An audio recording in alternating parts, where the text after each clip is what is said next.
What's going on, everybody? So I wanted to put this video together because I get tons and tons and tons of requests regarding the 3TC billet head. All kinds of guys reach out to me about them, and for a long time I've been trying to make them, and it's not as easy as we would like it to be. Number one is, if you are watching this video and you are interested in a 3TC head, I would like for you to either comment below and tell me you're interested, because the thing is, we cannot just make one cylinder head. If we're gonna make a batch of cylinder heads, we're gonna do about 10 of these heads. You know, if we can make more, we can make more. That'll even bring the cost down even more. So I've been wanting to do it for a while.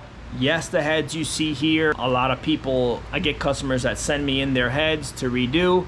But this is regarding, you know, you guys that want heads or need heads. There's a lot of guys in Puerto Rico that are looking for 3TC heads. You know, the 3TC motor still lives on. You know, Juliana over there in Puerto Rico, they did an amazing pass of 730 something. I forgot the actual ET, but it was 7.3, which is crazy. You know, back in the day, we never thought a 3TC would go that fast, and these guys have stuck by it and proved that, you know, you can make some power. I'm sure reliability isn't the best. Unfortunately, the 3TC block is not the strongest block.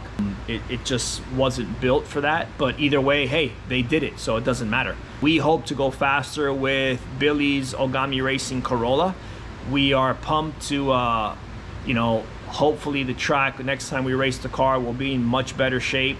We're going to do a couple changes also as far as clutch slipper tool we're going to add to the car. It did blow off an intercooler pipe, which we were probably losing boost and didn't know it. So we're going to fix all that, check for any boost leaks, make sure everything is the way it needs to be. So regarding that, I just wanted to go over these 3TC heads to give you guys a better insight on what they're about. These heads are all over 25 years old too. These are all the old heads that were made, I think, by a company called M1, if I'm not mistaken. But check these heads out.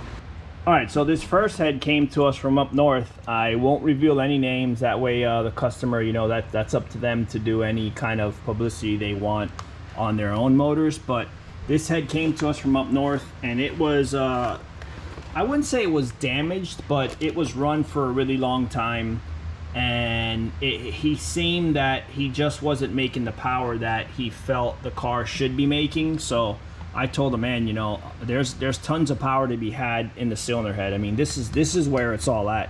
You know, aside from here, camshaft, you know, and obviously tuning, but as far as making power, this is where it starts, you know. So he had some issues where originally these heads all came with copper seats, right?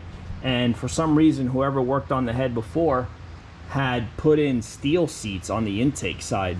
So I actually have some pictures. I'll post those pictures up here. You could check out these nicks that were in the seat prior, and it just, I don't know who missed that or let that go. But either way, we also, the seats seemed that they were very thin and sunken, so we kind of changed all that for him. He also had a damaged spot here where he had lost the connecting rod and put a dent in the cylinder head when the piston came up and smacked the cylinder head. So we fixed all that. It had an O-ring in the head that was there from, God, I don't even know how long. So the O-ring was kind of inconsistent. It was really squished and just wasn't okay. So I told him, look, start with a fresh slate, you know, take the O-ring out.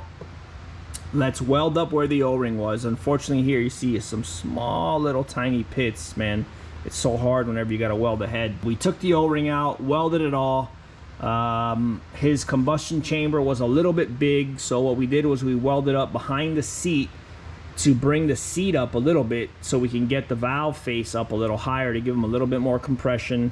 We fixed this area like I told you, and we resurfaced the head and hopefully bring compression back up. Along with that, all new intake seats put into it, fixed it, match ported it to the port, as you can see there. All new guides, so it's got all new guides in it as well. So next will be set up the valve train. I'm gonna get his custom valves made, intake and exhaust, and from there go with his spring retainer combo, which is next as well. So the head's ready to go. Really happy with how it turned out. And man, I think he's gonna be real happy with how this thing performs once he gets it back on the motor. So the cylinder head guy that I deal with, you know, we talk about a lot of things, and man, I believe wholeheartedly in his work. I do all the porting here.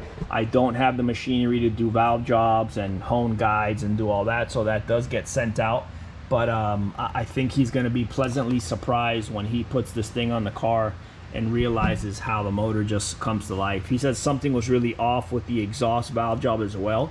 So that all changed now too. So man, it's got a brand new competition, you know, valve job in there, and this thing should be really, really sweet once he gets it back in the car. So I'm excited to get some performance numbers once he gets this thing running.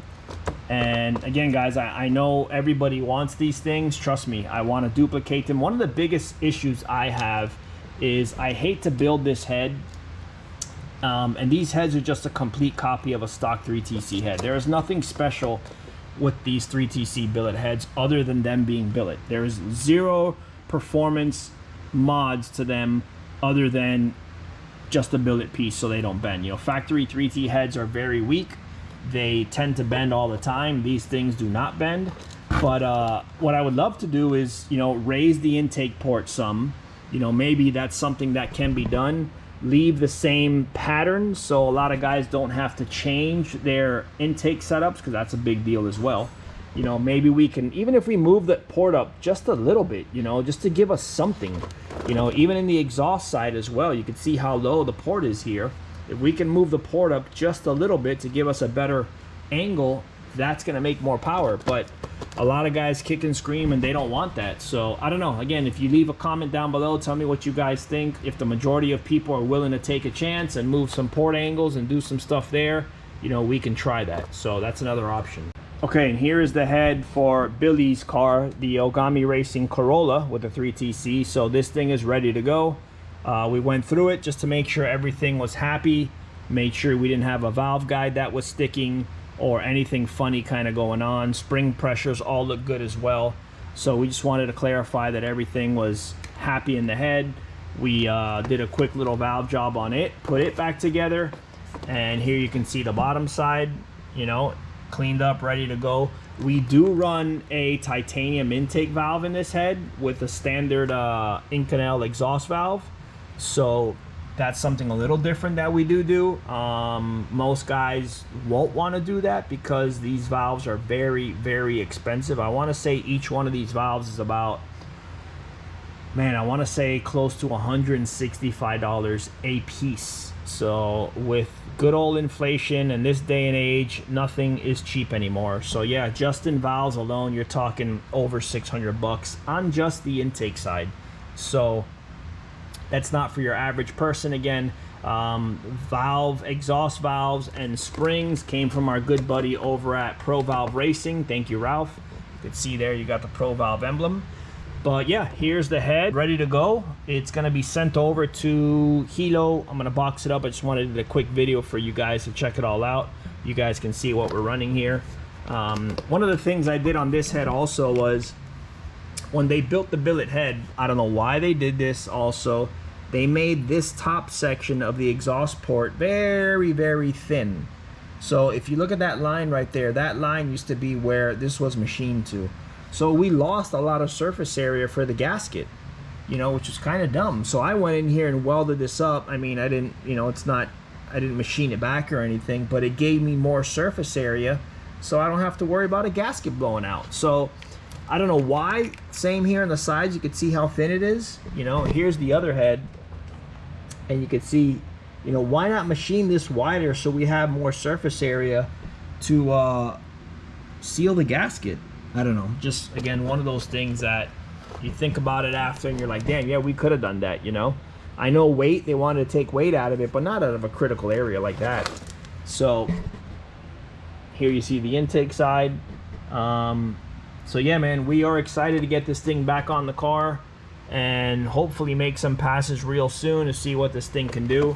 Like I told you guys before, if the track decides to come around and the prep is where it needs to be, I really feel confident that the car could put up, you know, a 780, I'm hoping, and maybe even faster. I don't know. It all depends. You know, you never know when it comes to racing what's going to happen. So we are going to do our best to push it as hard as we can. and get, you know, some good recognition down there for the guys in Hawaii. These guys are all die-hard, man. They really, you know, push their race programs to the max. You know, they just have a downfall when it comes to, you know, rain, which is a big problem. You know, it rains in Hilo so much that the track will get moss on it, and it's a lot of work to keep it maintained. So I understand that, you know, but they do the best they can, and we will see, you know, next event how everything works out. Either way, guys, wanted to put this together for you, give you guys some good insight again on 3TC billet heads. And again, comment down below who's interested, who needs, and I'm gonna try and get these things done, man. Hopefully I could get some built, you know, but we have to make a big order. We can't just do 1 or 2. I have to make at least, I would say at least 10. You know, that's probably the good number. So thank you guys for watching. You know, please, all the new subscribers and viewers, I get a lot of guys, I watch all the stats on the YouTube, and a lot of guys are watching, a lot aren't subscribed, so you'll miss a lot of videos that come up maybe. But either way, thank you to everybody, and I'll see you guys in the next one. Bye.